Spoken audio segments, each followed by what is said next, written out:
Good morning everyone, welcome back to Tims Cotteswold Farm. Now because there's so much frost on the ground, we're trying to do as much hedge cutting as possible because we can actually travel on these fields. So that is the plan for today.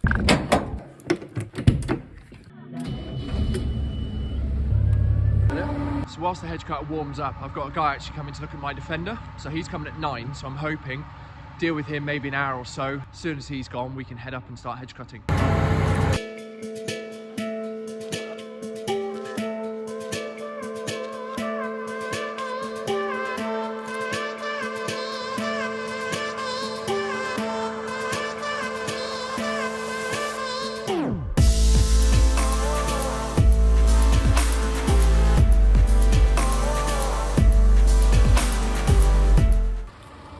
So the guy didn't come to have a look at my Land Rover, which is wholly unsurprising.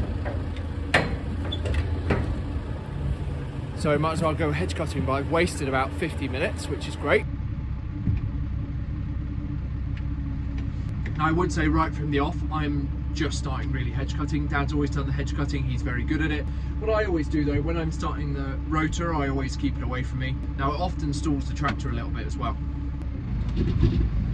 Oh. Hear it? What I'm going to do actually is plug my phone into the cigarette lighter now.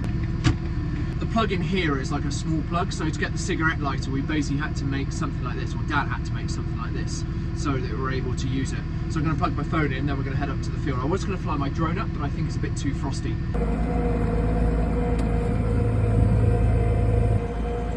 It's got a plastic boarding which is from a horse yard.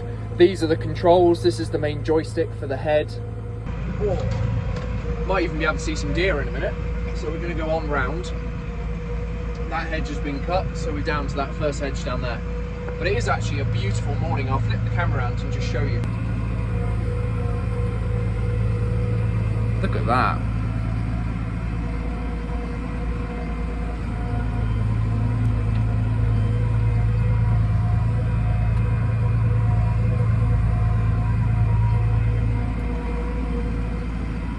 I think I spoke about it before, but one of my biggest grievances is the fact that farmers are given such a bad rap for cutting hedges. So firstly, you're seeing that we have been taking the hedge height up.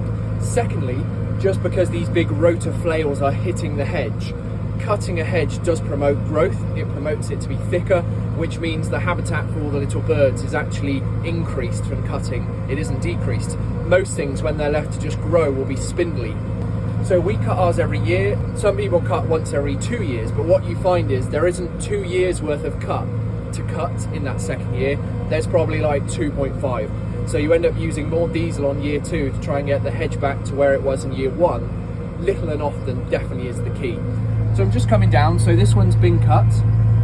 This is the first hedge that we're going to attack. What you tend to do is kind of conduct a visual inspection of the hedge to make sure there's no nesting birds, and that is kind of a big key part of hedge cutting. I always exit through this side of the cab, which is different. You'll most see farmers get out that side, but obviously mirrors are in and the head's all that side. Right, turn the heater off, put the aircon on. It's in low box, let's get to work.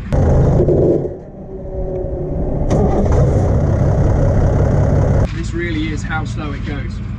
What I didn't realise when I first started hedge cutting, it's actually incredibly difficult to see how close the head is to the hedge, because the way your eyes work, I can't see whether it's hitting it hard or not. Now this bush is quite sparse, so I can probably go a bit faster for this piece. Problem is, if you over egg it, then you'll end up taking too much of the hedge out. One of the other things, because you're constantly looking sideways, you almost get closer to the hedge just because that's how your eyes are looking, which isn't always great. You'll notice as well, when I'm going to be cutting this top piece, the sun is directly there in my eye line. Now the next cut, just broke the screen off. Whoops. Hold to self, don't lean on things in the tractor. Whoops.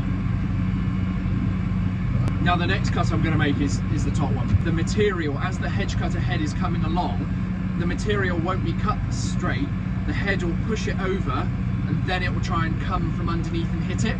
So what it will do is cut, 2-3 inches higher than you think, and it will shred it because it's under tension, and it will be all fibrous and you won't get that clean cut. So I'm going to start with this piece next, but I'm going to put the GoPro out on the head so you can see what's happening. Look, a heron. Now one thing we also need to do is just take that travel stop off, and basically it just stops the boom going against the rest of the machine. This thing just needs to be lifted up, so I'll do that in a second, but I'm just going to send the drone up.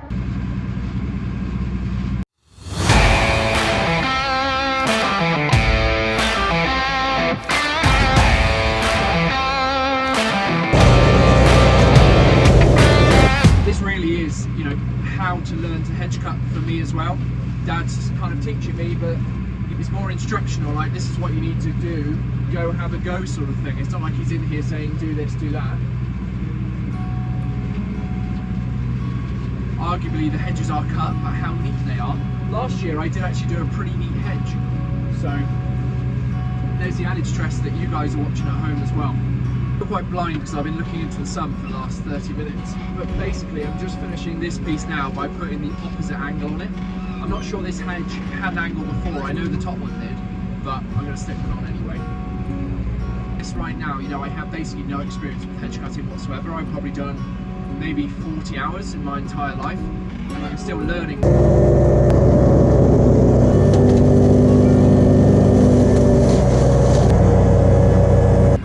This is what the hedge looks like so far. I've got a high spot there. There's a low spot along here somewhere. See that badger set? So the back wheel basically dropped in the badger set and it's growled out a bit of that hedge there. You can see behind me that hedge is looking pretty good. I've just got this hedge I want to finish. I've probably got one more cut along this hedge, and then I'm going to go down. Someone's already cut the other side of that one, but basically it's incomplete, put it that way. And I'll try and find some pictures of how Dad cuts a hedge, and I'll put those up, and you'll see kind of what I'm up against, I guess. The bar that he has set is incredibly high. It'll growl through pretty much anything, this machine. So I'm on to the final bit of hedge now. From the top you can see it's actually pretty straight, so I'm happy with that. It will do. Anyway, there's a red kite just sat on the hedge up there as well.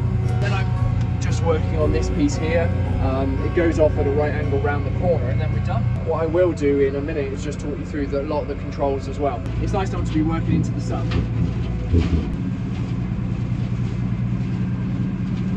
Dad said he can get these off in 2.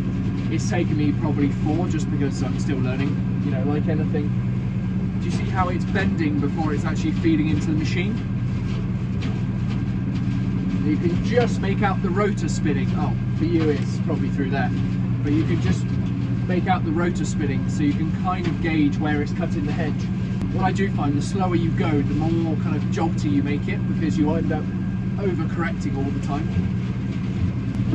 It's quite a satisfying job, but you do end up getting a bit OCD about it all.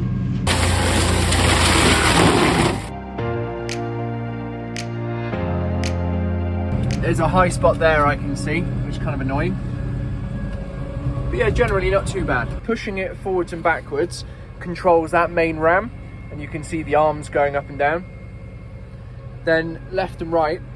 So if you're going along, for instance, I keep it like this. I'm doing this with my thumb, just controlling the head a little bit. And then I can just do that. That then is controlling how close or far away I am from the hedge. Stop the rotor, rotor can go in reverse, rotor can go forwards, the brake back. So if we hit something and this whole thing went back like that, then we can get it to reset itself by using this.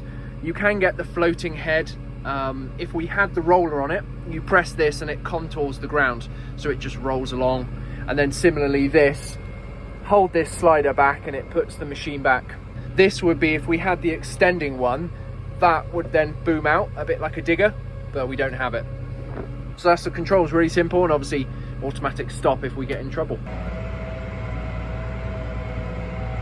As far as I understand it from Dad, that is actually the end of our 2023 hedge cutter season. So this will be sprayed with oil. We don't wash them before we put them away because the water would then sit in the bearings, and if you were going to go have a harsher frost, water expands, it'll blow the bearings, and obviously it'll damage the hedge cutter. So just oil.